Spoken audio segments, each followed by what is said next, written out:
Y'all already know the rules. When you come in my house, take off those shoes and super violate that like button. It don't cost you nothing to hit that like button. Shall we begin? Shall we begin?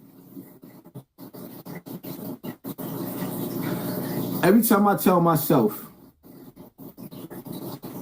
I'm gonna leave Jim Jones alone, he goes and he does something else. Something else.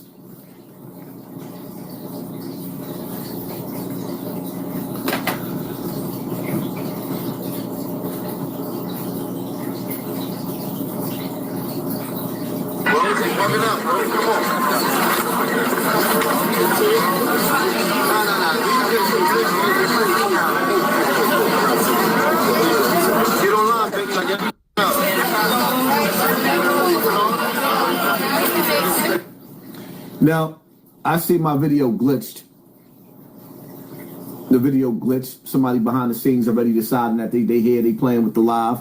They're going to make sure they do whatever they want to do. So I'm going to play this again for the people that might not have heard this. Because I can tell behind the scenes, they trying to make sure this live ain't one of them lives that's jumping.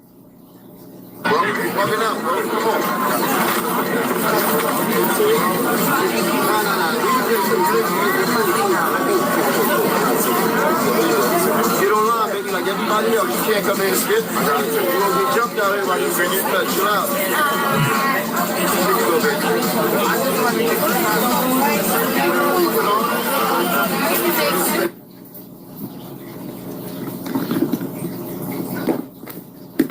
The greasy old cocksucker told the old lady to get online before she get jumped. The old lady that walked up to the front of the line, her back might have been hurting, her neck might have been hurting, her arthritis might have been kicking in. He told her, don't skip the line.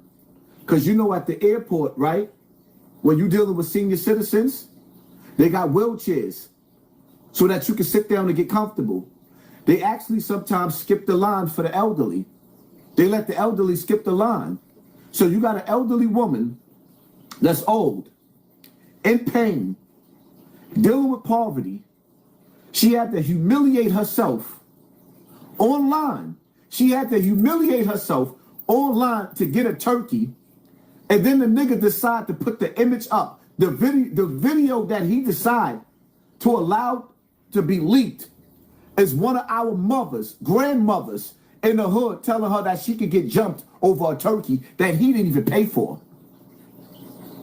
Because y'all keep falling for these publicity stunts where these niggas have these councilmen stand outside with them to make them look good in the community. So they deliver the turkeys in these trucks and then have niggas come stand outside and put their face on these turkeys that we don't know where these turkeys come from. We don't know where they come from. We don't know what's in them. We know when America was founded by the colonizer, they gave out turkeys too, right? That's where Thanksgiving Day started, right? But we're not going to get into that right now. Nope. We're going to stick to the topic. We ain't going to even get into where these turkeys came from. What colonizer sponsored these turkeys? Was it Bill Gates? But no. We're going to stick to the point to where that this nigga standing outside, right? I told y'all before, when I give, I don't like giving and showing people that I'm giving. I don't like filming people while they begging for a free turkey. I don't like it. I don't like our people being the face of poverty. I don't like showing our people. But you know why I did it? Because everybody told me I had to do it. I don't never want to be the nigga standing outside and somebody giving me a turkey. You know how that feel? That you have to be that low and down to actually go to somebody and stand on a line for a goddamn turkey to feed your family, and then the nigga that's standing right there in front of the crowd got a camera on you telling you that you'll get jumped because you couldn't take standing on that line. You skipped the line for a turkey, and this is how he talked to her, and then he put the footage out to further humiliate that old lady.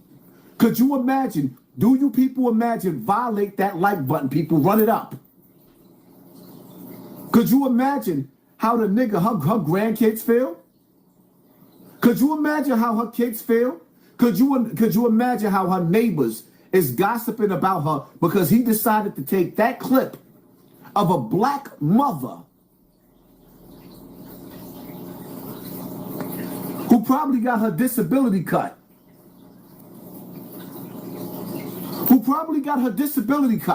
Because everybody getting their food stamps cut right now and their disabilities.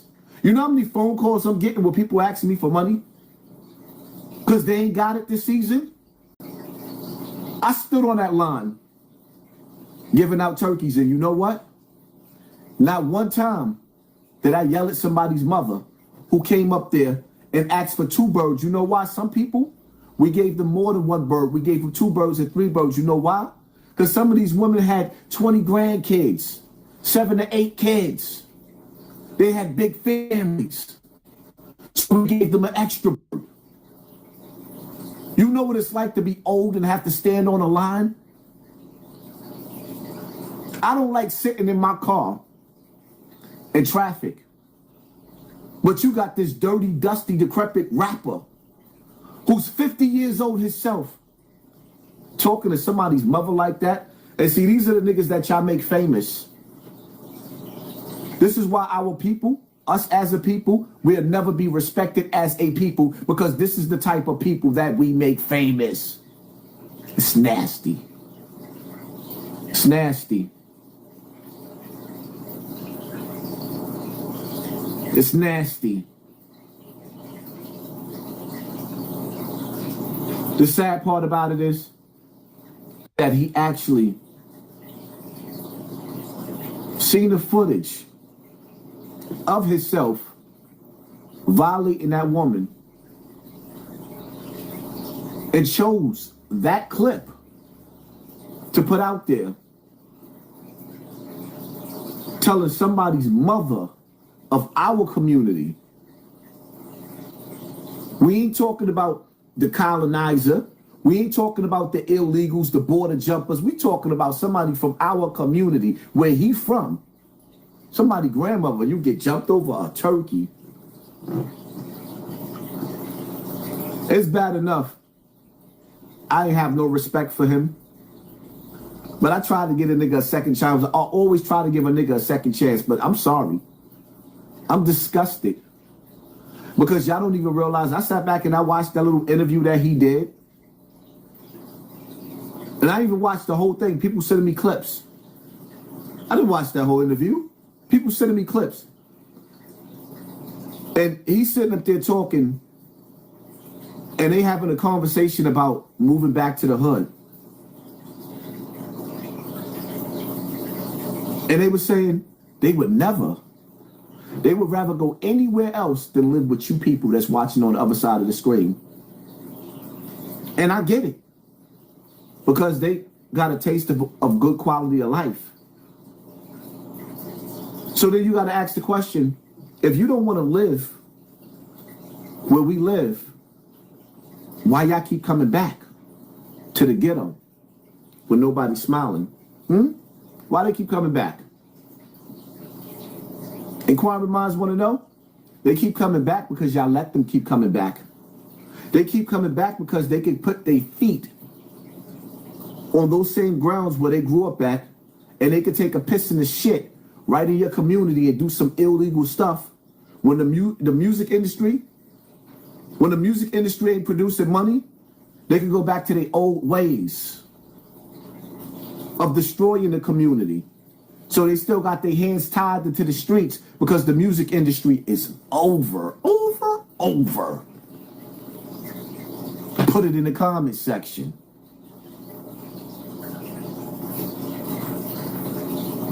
Music industry is over. It's done. These rappers are podcasters now. Speaking of that,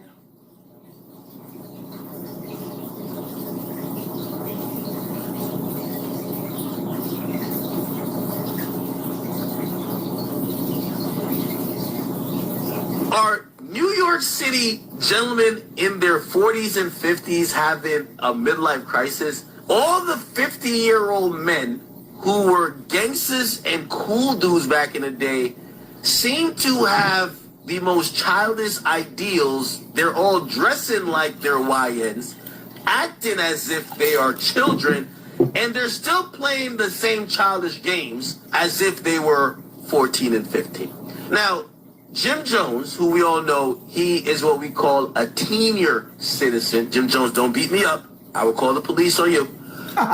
But we just have to be honest. Jim Jones is someone living out a fifth childhood. I don't necessarily mind the drip. I just would hope he would use some Beijing, because I think the gray hair peppered around the tight jeans and muscle shirts throws me off. One person I thought wouldn't be added to this list is Fabulous. Fabulous is also one of those people that when I see him on Instagram these days, I'm like, yo, is he trying to dress like a YN too? I can't tell.